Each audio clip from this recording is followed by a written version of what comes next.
Hey guys, Crew Blown Way back. I'm Aaron. I'm Calvin. Rick. Eric. And we are here because Disney Plus had a day where they discussed and released some different tidbits and whatnot. And we have a lot of things to check out. And first up on our list is going to be things coming from Kenobi. Kenobi? How's that? Hey, Calvin has seen a certain episode. Actually, you know. So now you guys know. There is a special look video that's not too long. We're gonna check that out and see what it shows. Okay. And there's some other little things that were at least released. Some things were released on Twitter and different tweets. Some stuff was like videos and stuff. So the last time they did this. Shadow of the Empire. Oh, yeah. I was gonna say the last time they released a bunch of this stuff, Kenobi was the thing I was most excited by.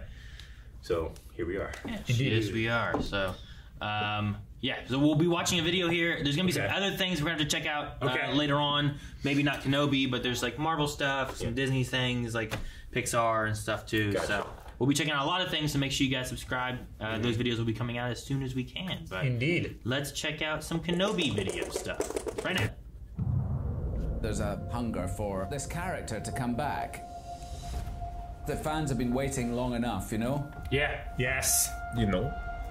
Something that's extremely exciting is the return of obviously Ewan McGregor as Obi-Wan Kenobi. Concept art. This is quite a dark time that we're coming into with him. Just being a Jedi, it's not safe. There's Jedi hunters out there. There's this one task left, which is to keep Luke safe. That's definitely a starting place for our story. The interesting thing is going to be where it goes from there. Starting place, huh? Are we going to other places? That didn't look like all Tatooine. It's a whole planet. The most beautiful thing of all is that it's brought me back together with Hayden. You're bringing back Hayden Christensen to reprise the role of Darth Vader. We couldn't tell the story of Obi-Wan Kenobi without addressing Anakin or Vader. Hell yeah! Oh, so good. Have another swing at each other. It might be quite satisfying for everybody. We hope that you enjoy it as much as we enjoy making it. Oh, we will. You will try.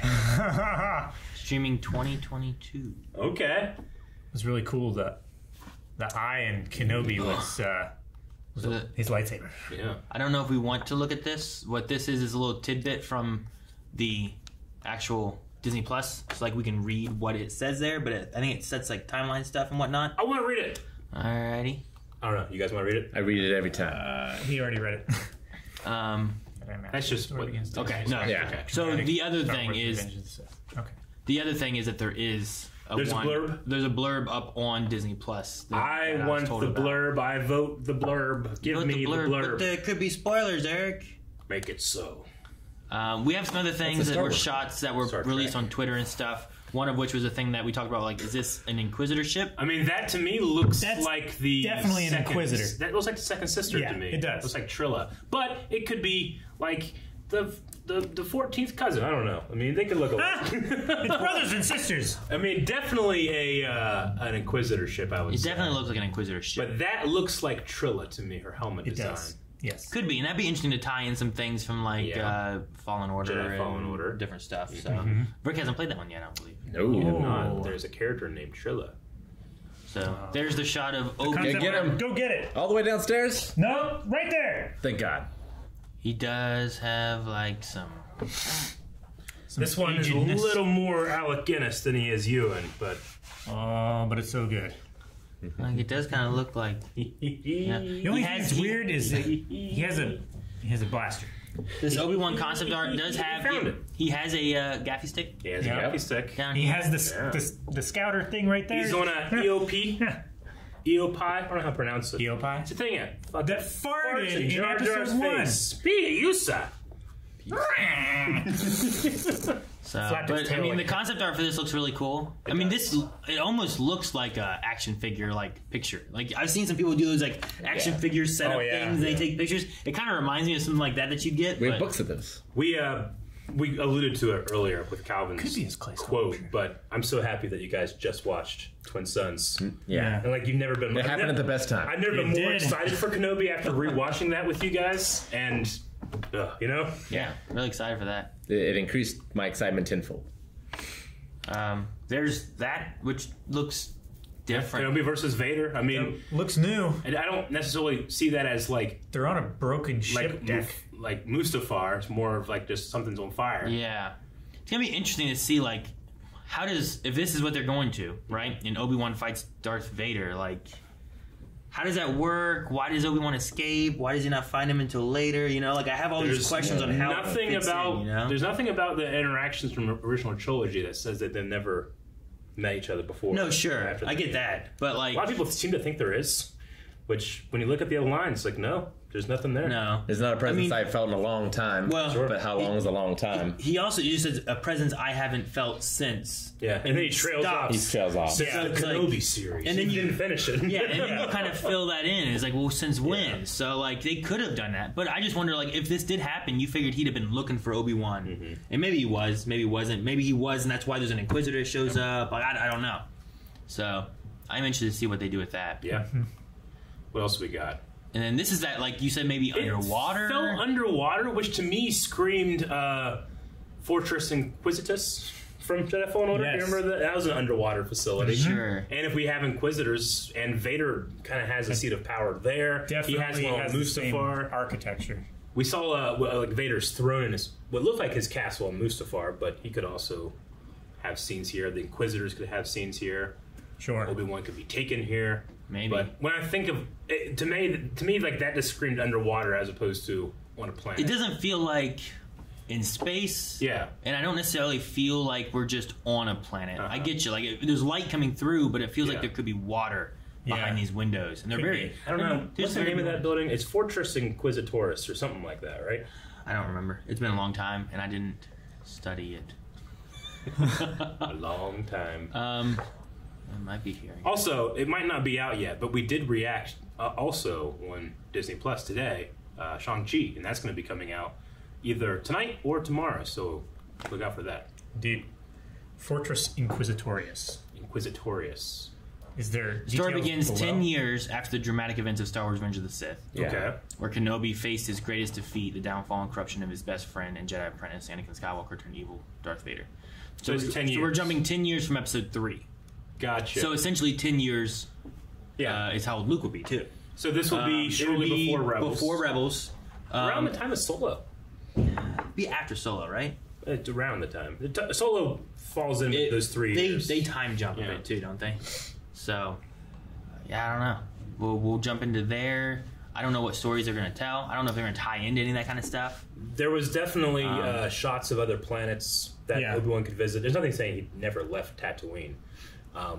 But I thought it kind of looked like... One looked like Coruscant to me. One, like, I thought was maybe Now Hutta or Nar Shaddaa. More of like a Hutt-like world. Hutt-like world? Yeah. I mean, it's just... And Deborah Chow, obviously, being at the helm is awesome, too, because she did such a great job in Mandalorian. Yes. Incredible. But yeah, right here feels Now Hutta or Nar Shaddaa to me, kind of like that. We went to Nar Shaddaa or Now Hutta one time with Quinlan Vos. Remember whenever he was trying to track down Zero the Hutt? It reminds me of... Could be something like that. Shoot. Calvin's homeworld. Calvin's not going to get it. Corellia? Corellia, yeah. That's what it reminds me of. Because it's very wet. That could be Coruscant. That looks like Coruscant. That could be... That could be right outside the door of... But that could be like the Vegas of Tatooine. Yeah. It could be. It also vaguely reminds me of... was it Pantora? Pantora? In an episode of like Bad Batch, like the street they were on kind of reminded me of this a little bit too. Like this could be Coruscant, but depending on how high up you look, do you keep seeing buildings or is there sky eventually? Sure. You know, like so maybe it could be something else too. But I could see either one. I like the Mantel mix. When Finnick was chasing them, that was on Ord Mantell. Finnick chased him on Pantora, I think. And I felt like the highway scene. Yeah, I feel like both those kind of have some similar feelings to this, but this also feels kind of Coruscant-y, so. That looks like shipbreakers. Oh, those are speeders, T-47s, right? Those are from like the way they use on Hoth. Yeah, snow speeders. It's a gonk droid, thank God. Oh, is that a cave system then? I thought those were like broken ships back there. It looks kind of like cave. I mean, it's 10 years in. I mean, you could very well have some rebellion stuff going on with Kenobi. I mean, Leia goes to get him, right? Like, it's kind of like Bale's back pocket thing. Like, when in trouble, hit this button, hit the Kenobi button, you know? Is that gonky? I don't think it's gonky. I think it's gonky, Eric. It would be a hell of a thing if the Bad Batch showed up. All played by Tamir. I do wonder how much of, like, things we'll get, because we have, like, the Andor series, right, coming out. Like, that is going to be taking place before Rogue One, Rebel which this is too, but, like, how far before, like, how long was he running things or doing whatever? Some of the other series and stuff, too, I feel like you could kind of maybe squeeze around this area. Like, there's some you definitely can't. Like, Acolyte is not going to be in this time period, you know? Yeah. But I wonder if, like, there will be some crossovers or anything. Like, could that dive into, like, well, we've seen Solo. At the end of that, you had Darth Maul. I don't think that Obi-Wan is going to run across that, but could he come across Cassian, who could come across some underworldy dealings with Darth Maul or something, you know? Like, I kind of connect those a little bit. I feel like Kenobi seems to be a little more, because this was originally conceived as a film, I think, right? Before it became a series. So I feel like Kenobi is almost like its own mini-series off over here. Sure. And other plans maybe are with other shows, you know? Sure. Kenobi feels special, if that's the right word. I don't know. Especially because bring back Hayden, baby. And maybe, I don't know. I'm so happy. I'm so happy for Hayden Christensen. Having had like Bad Batch and things like that, like there's definitely been like some like, oh look, here's this character here, and then here's a character here, and there's gonna be different connections. I just wonder if we'll have any of that, because if Obi-Wan's gonna leave Tatooine, I'm like, well, what else is going on in the universe during that time frame, you know? Yeah. And I just wonder what we'll get. Like, I try to think like, what is important enough to get Obi-Wan to leave, and my only thought is like, Leia. Bale needs help with Leia for something. Sure. You know? Like I imagine that's the only thing that he would actually do that for. I mean, that, or if there's some reason that he needs to leave to protect Luke. Like if there's a threat out there. Heck, maybe the threat could even be on him, and he's being hunted on Tatooine. He has to. So he has to take the threat away. Go and pretend he dies, or something somewhere else, or go and fight whatever the threat is and fight it off world, and then come back, or something along those lines. I don't know, but I'm definitely curious and interested to see like where they go with the story and how it fits in with what we already know of Obi-Wan. And I mean, if we get live action Inquisitors, like that would be cool. An interesting thing to have. We've never had that before. What if we got live action the Grand Inquisitor, and you actually bring in? My gosh! Like I love that. Jason idea. Isaacs. Jason Isaacs, like to that'd play be amazing. Like on screen live. We know that he's such a great on screen actor, you know. But that'd be cool for it, just to see it. Sure, that could be neat. I don't know. Yeah, Jason Isaacs in makeup of the Grand Inquisitor. That would be something. But yeah, I think that's everything that we have for the Kenobi series for what Disney Plus gave, and we'll definitely be covering it when it comes out. So you should make sure you subscribe so you don't miss out on that. There's also a lot of other Star Wars stuff coming out. I don't think they talked about much more Star Wars related stuff at this Disney Plus Day thing. But we still have some like Marvel things. There's some Pixar stuff that popped up, so we'll have to be. I mean, it makes sense. We have Book of Boba Fett coming out very soon. Right? We're definitely going to be covering that as well, and then Kenobi, and then Andor. I think Andor's after that. Season 3, and Ahsoka in there somewhere. But I don't think Ahsoka is in production yet. Yeah, and I don't think they haven't started on the movie yet, right? For Rogue Squadron. Well, yeah, I heard that Rogue Squadron has been pushed back, or there's some kind of problem with it. There is something that's meant to be filmed next year. But we know it's not Rogue Squadron, it's not the Feige film, and it's not, like, no one knows what it is. So. Interesting. Yeah. Blue Harvest. Blue Harvest. Part 2. Horror Beyond Imagination. There. Guys, thank you so much for watching. If you guys enjoyed this and some talking of what Kenobi could be, we're going to be doing more of that with more of the Disney Day stuff. So make sure you subscribe so you don't miss out on it. Keep an eye out here. And we have lots of stuff to talk about for Star Wars. So you definitely subscribe for all Star Wars stuff. We'll cover it here at Blindwave. That's his. No!